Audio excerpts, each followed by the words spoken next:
Ngiyathemba nonke niyaphila. Lo khulumayo uMamdlela, umama wakahlala ngentombi nto eMlazi. Namhlanje sine opening camp yethu yentombi yokuvula konyaka.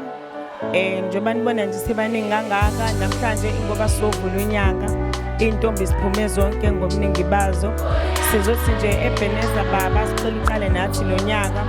Ukona konke okuzokwenzeka uNkulunkulu abe nazo zonke izibali zesizwe asikhusele nasezikoleni kube ukona ukuthi bahamba nayo kusama uJehova ngoba phela akukho esingakwenza thina ngaphandle kwakho. Kodwa ke bona konke sizonxusa ukuthi intombi azisiphathe kahle, sizofaka lelo vangeli lokuthi abantu abasiphathe kahle bangabi amantombazane babe amatshitshi bakwazi ukuqhakamisa usiko labo lemvelo ukuthi cha akhona amatshitshi eMlazi.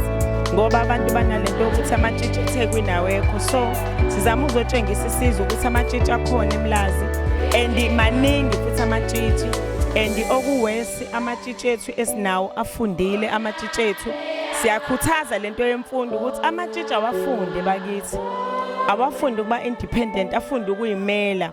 Amatshitshi anamhlanje amaningi afundile, anemoto ayizinto awodokotela njengoba ngicathi obhuti babonile la ekhaya kahlala ngentombi. Sino-teacher, sinodokotela, sinama-psychologist, sinabantu o-engineer abala ekhaya inqwaba. So siyakhuthaza la kahlala ngentombi ukuthi kuyafundwa. Intombi ayifunde nje, intombi ayithi intombi kodwa at the same time futhi ayifunde, ayifuneki intombi engafundile. Yiloko nje sikhuthazayo. Ebese-ke siyakhuthaza ukuthi intombi ayihloniphe umhlaba. Intombi la ihamba khona yazi ukuthi irepresenta isibongo sakubo, at the same time irepresenta igama leqembu layo esuke kulelo qembu.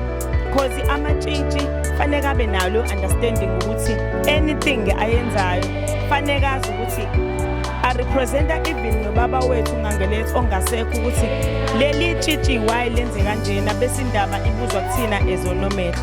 So as kunomehlo wabo mina ngikhuthaza inhlonipho, ngikhuthaza nokuthi futhi abafunde at the same time nokuthi baye ukuthanda izinto, basithanda izinto, bathanda izinto ezisheshayo.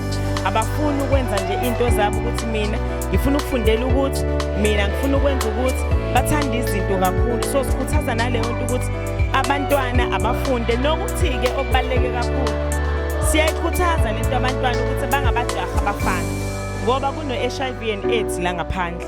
So siyakhuthaza ukuthi abantwana bangabathanda abafana, at the same time siyakhuthaza ukuthi ekubathandeni kaba abafana bazi ukuthi kukhona ukuthi bazokhulelwa. Uma bekhulelwa umuntu uzokhulelwa angabe sakwazi ukuqhubekela phambili. Ilokho nje sikukhuthaza. Amazwi amabili amathathu okubonga ngoba ku-2025 izifiso zakho zokuthi bahlala ngentombi ufisa kwenzakaleni mhlawumbe nje from now kuze kuyophela unyaka. Okay.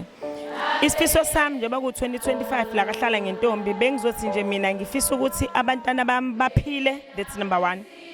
uJehova hambe nabo abaphilise, abavikele kuzona zonke izinto ezikhona zasemhlabeni bese beyafunda ke. Bafunde, baphase, ngoDisemba siphinde futhi sithola abanye ukuthi obani namhlanje akade begraduate kanjalo futhi angifisi ukuthi kulezi zintombi ezingaka ezu467 enginazo ngithola ukuthi kunentombi yami ephukile. Ngithanda ukuthi nje basiphathe kahle siqhubeke sikwazi ukuhamba nabo semhlangeni besaphelele.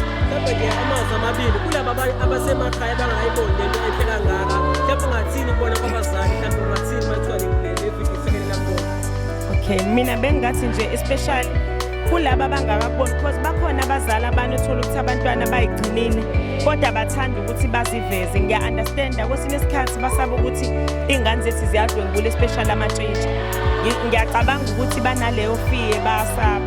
Bekuzothi kubona sekuyisikhathi manje sokuthi bavuleleke and sekuyisikhathi sokuthi badedele iy'ngane. Njengamanje ubuntombi sekuyi-first priority. Uma ukuthi uyabheka nje isikhathi esiningi 99% amatshitshi iwona segcwele izwe umhlaba wonke. So bengizothi mina abavulele iy'ngane manje amathuba ukuthi zizingane zizoqhakambisa usiko lazo zizoqhakambisa nomntombi baso. Nje amazwi okubonga yosona namhlanje ngathini nje ukubonga nje intombi zonke kuba khona ecampaign. Okay, mina bengizothi nje namhlanje ngiyabonga kakhulu kubantu abami ukuthi babekhona bonke ecampaign namhlanje. Ngibonge nane-support yenu eziningi inhlanzeko media. Ngiyabonga kakhulu for your support. Sisebancanyana Nkosi yami sisaphemba but ngiyazi ukuthi emva kwesikhathi kuzoqhubeka. Ngiyabonga nokuthi nje uNkulunkulu anigcine anikhusele nikhule abantu abami because kubona konke akukho esingakusho ngaphandle kokuthi uJehova anivikele.